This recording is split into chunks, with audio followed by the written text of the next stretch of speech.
Hello everybody and welcome back to another episode of In the Driver's Seat with dubizzle. On this episode, we'll be talking about some new car news that might be relevant for you and it might save you some time on your next holiday. We'll also be talking about car trends that we've recently seen over the past couple of months, and this time, instead of a cup with 5 random cars that the producers have chosen, well, this time, Fouad and I on obscure makes that we think we know about, and of course those makes are our favourite cars. So, find out on this episode.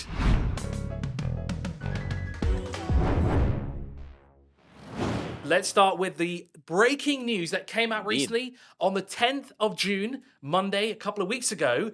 Some changes have been made to the UAE car industry. These changes were announced by His Highness Sheikh Mohammed bin Rashid Al Maktoum, the Vice President and Prime Minister of the UAE and ruler of Dubai, which he tweeted on Twitter. Now, the new rule basically expands the realms of what can be registered within the United Arab Emirates. We're all aware of these semi-autonomous vehicles that are slowly starting to phase in. A lot of electric cars have these systems in place. A lot of petrol cars also have these systems in place, right? You think of lane mitigation, stuff like this. That's kind of some sort of adjustments from the car that are coming in. Lane assist, adaptive cruise control. It goes to also turning the turns by itself. But as long as you're in the car and you're touching the wheel, that's what we know as for now. And the new decree now reveals that autonomous vehicles will be on the road with us as well. That means we might be seeing more cars with less drivers inside of the driver's seat. That would be very exciting because I think it's starting to look a little bit futuristic, right? Like you're gonna see a car without a driver. There's talks about flying taxis. What are we talking about here? I think the flying taxi thing's an interesting one, but I just want to go back to what it's going to be like to see a car with no driver side. Because you know when you're on the road and you're stuck behind that one person, right? And you're so irritated by them. They're either driving slowly, they're not moving out of your way. My question is, who are you gonna... Who are you going to flash? But best of all, you know when you drive past somebody, right? And you give them that look, you know? So I'm in the car right now, right? Here I'm driving, and I'm annoyed at the person in front of me. Now, I'm going to drive past the person that there's no person inside that car, right? So driving along, and you know when you put your windows down and you give them that look, you know? What are you doing, man? Learn to drive somewhere. Who are we talking to? There's going to be no one in the seat. We're going to be talking to ourselves. We're going to eliminate road rage, basically, which is a favorite part of my daily routine. Which is going to be a fantastic thing, right? But however, it's going to take a lot of time to get used to, right? Look, yeah, it does. And the hardest part, I think, would be for me is that if you're in the car and the car is driving by itself, how much do you trust the car? Like, I've been in these fully self-driving Teslas and I've used this option just for like small streets, you know, and it freaks me out. Like, even the cars that park by themselves, they freak me out because, you know, you're fully trusting the machine. And I'm sure the machine can do a great job. It's just us adapting to someone driving us, to a machine driving us, even though we do it with planes, but in cars... I'm going to admit something to you here now. The reason I bought my car, do you know why? Why? Not because I like the car. Okay, yes, Not because it's a Volvo station wagon and you've been searching for it for the past 20 years. All correct. All of it is correct. But there's one specific reason I actually bought this car, and this is the reason I actually took it there and then when they took it for the test drive. It has auto park. Mind you, I've never used it. I've never used it. It's there, but I never used it. I bought the car specifically because, I'll be honest, I am absolutely terrible at parallel parking. I cannot do it to save my life. It just confuses me, okay? It really confuses me. I don't know how people do it, but I can't do it. So I bought the car. You do have a boat. I do have a boat, yes. It does help a little bit. I bought the car specifically for that assistance feature so that when I parallel park, the car will park itself for me. And like you said, it is very strange because you take your hands off the wheel. And the wheel turns. And the wheel goes at least in front of you. And you think, oh, my car's broken. The steering rack is gone. What do I do now? But then you realize you shouldn't do something. You're also in control because your foot is on the brake. So you're controlling everything. You're seeing everything the car is doing. But yeah, I bought a car just to do that with. Yeah, well, you know what? I had a friend that had a Volkswagen GTI, and we figured out the day he sold this car that it had this feature. The day he sold it? He didn't figure out. He used it. He used it to sell the car, just like you bought the car, you know? But he have never used it for the past 3 years. Looking through all the options. Oh, what does that mean? Oh, this is... Park in. Yeah, you can take the car. Next news, which is going to save you some time on your next trip to Oman. So basically, guys, if you have a mortgage on your car, so if you bought your car by financing from a bank, you need to take approval from RTA and the bank if you want to go to Oman before you travel, or else they will stop you at the border until you go back. Now, if your car is fully cash, you can do whatever you want as long as your insurance covers it. Don't worry about it. It's just for finance deals, cars that have been bought through banks. Because there have been cases that the customers have been stopped at the borders. Am I right, Chris? That is correct. I personally know somebody who it's happened to. It happened to them a couple of weeks ago. They were asked to please stop at the border, and they weren't allowed through. So this is a new set of rules that's been introduced. So if you're planning a trip to Oman, because of course it is summertime, a lot of people do go down to Oman. It's a lot cooler. Salalah is absolutely stunning, and you have to go. It's a perfect time to do it. Great road trip. But just remember, before you head out, give the bank a call, give the RTA a call, and make sure that you're good to go past the border before you get stuck there. Because the last thing you want to do is have the whole family crammed into the patrol, and then you get to the border, and then unfortunately you've got to sit there until you get confirmation that you're allowed to leave. Or you can come to us and buy a new car by cash. That's very easy, and just go to Salalah and enjoy your time there. Especially with the SUVs right now. I don't know what's happening with the SUVs, right? That also works. And you're right. We've noticed over the past couple of months, since that rainstorm happened, people are buying more SUVs. Now, honestly, this is not something uncommon. People are buying SUVs like crazy because that's the new hip thing that everybody wants. The demand on SUVs has increased drastically in the past 10 years, let's say. But even though in the UAE, especially, after the rain season, I think this is the highest demand on SUVs in summer, which is not usual because even the prices of the SUVs have gone up. And we're talking about everything, not only FJ Cruisers and Wranglers and even small SUVs, just a little high cars. That's what they want. Crossovers have the demand has increased as well drastically in the last couple of months on these cars. You hear that, Volvo? Bring back the cross country, yeah? People want it. It's a very interesting phenomenon. That's it. What? Chris wants it. Yeah, that is true. Yes, I do want it. Bring I haven't heard about that car. What is that car? That's my car. I have the cross country. Cross country. Yeah. Is it an SUV? No, it's a wagon, but it's lifted. It's about what 3 inches higher than the standard version is. I think. Can you go to Salalah with this car? Yeah, I could. The rocks? I can. I've got off road. Do you have 4-wheel drive? I do. It is all-wheel drive, so technically it's 4-wheel drive. But I do know somebody that has gone into not soft sand, but soft enough that not a normal car can go in there, like no camera can go in there. Okay. So, I mean, technically I could go off-roading. Am I going to do it? No, because I have no experience doing it. I'll take it like an FJ Cruiser. My car definitely wouldn't go off-roading. I mean, we could try. We could put a lift kit on it. On my car? Yeah. Hell no. Why? Fine. You keep your 86 the way it is. Now then, so we talked about trends in the market. We know now people are looking for more and more SUVs. Exactly. We've heard the news that's come out recently as well. But there is some other piece of interesting news that's coming out. Indeed. Because finally, it is coming to the United Arab Emirates. It is official. The Land Cruiser Prado is coming here. Yes. It is coming at the end of this month, depending on when this episode goes out. But it is coming, and we're very excited to see the car. Indeed. I've actually already seen it. I've seen an export version of it, and already I'm impressed. No sunroof, which I think is a fantastic feature. I don't know why people want sunroofs. Yeah, why do you want a sunroof? Yeah, it's too hot outside. It is too hot. It is too hot. It's why just do you to want see the extra stars sun to at come night, to see the stars and the moon, and make it romantic. What, you're going to drive? Oh, yeah, look at them stars. They look fantastic, don't they? No, you might be a passenger as well. The car is not only about the driver, no? It's extra sun coming in. What? How are you going to look? How are you going to be a rear passenger? Look through the sunroof from the front. That looks nice. I can see the stars. Get out of the way of the transmission. I can't shift gears, man. That's coming. The LC250 is on its way, which is fantastic. Also, Geely have a new car that's called Preface. I think that's how you pronounce it. It's Preface. Preface. I can't think of another way to say it.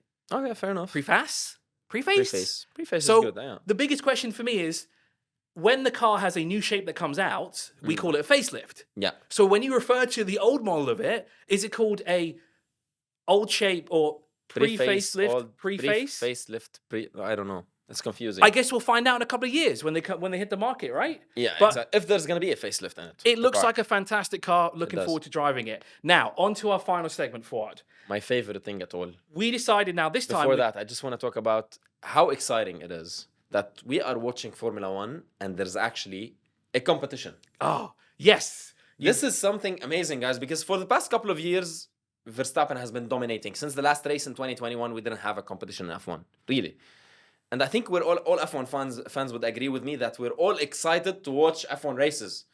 Yes, Verstappen won in the last race in the end, but there was real competition. Like there was a couple of people that was first and second, and then the overtake that you loved from Albon. Yep. That was an amazing thing. And as there have well. been some great upgrades. Mercedes doing a fantastic job with that front wing. Yeah, they did. You know, Just Russell changed and the whole Hamilton, car, third yeah. and fourth. McLaren have done an excellent job to be up there. I Correct. mean, Norris won in Miami. 100%. A race that I fell asleep watching. You know, big mistake. It seems to be every race that I want to watch and I fall asleep halfway through it, it gets exciting. So maybe I should just sleep through every F1 race. Just let me know when you're about to sleep. Just send me a message. I'll switch it on. Because the same thing happened in Canada. I got halfway through the race and then I fell asleep. Exactly. And then apparently it got very interesting. It got very I saw interesting. the safety car. I saw Haas flying through the field with a very interesting tactics. Hey, it could have paid off if they had the yellow flag for Sargent. But hey, it doesn't matter. It is what it is, right? So last segment now. This is where we used to get the producers to challenge us on 5 cars that we don't know anything about. This time, Fouad and I have decided to challenge each other on our favorite makes. So, of course, for me, it's Volvo, and Fouad, Porsche. which I was quite surprised about. Yeah. I thought he was a full-blown BMW guy. So that made my job a lot more difficult. I am BMW guy. I love BMWs. However, I think the drivability, if you own a Porsche and if you drive a Porsche, there is nothing that will compare to it because this is supercar that you can drive every day. And I still love the Porsches with all their expensive and everything in them, but they are one of the best cars ever made. So I found it honestly quite difficult to find a rare Porsche that was an actual Porsche. I'm sitting with the king of obscure cars. I'm sure he found some. I was going to. I don't know. But I took off. Mini Moke Porsche or something. I took off Singer. I took off Roof. I took off Chopin. I took off a number of those kit cars that they built as well, and a number of racing cars. So I thought that's a bit too obscure. So I just went with the mainstream stuff. Obscure. I've got one that you may not know about, and then I've got one that you definitely know about. So I hope I nailed the one that I definitely know. Who about. wants to start? Okay, you go ahead because you're okay. Cool. So my one from me, one from you. Okay, cool. One from you. Do you want to start with the easy one, or do you want to start with the hard? Let's go with the hard. Let's okay, fine. We get disappointed from. Do you want me to tell you the model of the car, or do you want me to tell you about the car itself? Both. Okay. Let's see. What do you have? Okay. So, Fouad, can you tell me more about the 911 GT1? We all know the GT3, the GT2, and I assume this is a racing version of the car, but I do not know anything about the car. So you are right. It was a racing version of it, but because of the rules back then, they actually had to build customer models. And I think about 20 exist. So they're about the same period as the CLK GTR, the one that went flying. I assume it also has a huge spoiler in the back and Yeah. the normal Porsche GT stuff. This thing was absolutely ridiculous. It dominated the field when it raced, but also there were customer versions. And it is one of the most bizarre 911s that you'll ever see. Oof. Because they just threw a lot of it at it, right? There is like a few pieces here and there that are actually a 911, but most of it probably isn't. You know, it's got massive aero kit on it. What year is the car? What year did they make it? It would have been probably mid to late 90s, maybe possibly early 2000s, maybe up until about 2002, 2003. It's not bad.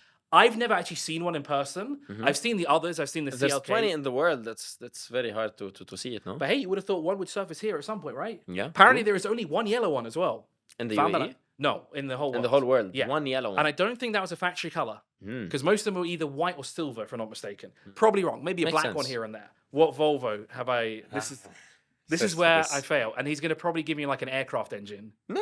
It's a 1975 Volvo 145. Damn. I've shot myself in the foot, haven't I? I've shot myself in the foot. I've been waiting for this, huh? Because he's been torturing me all year long.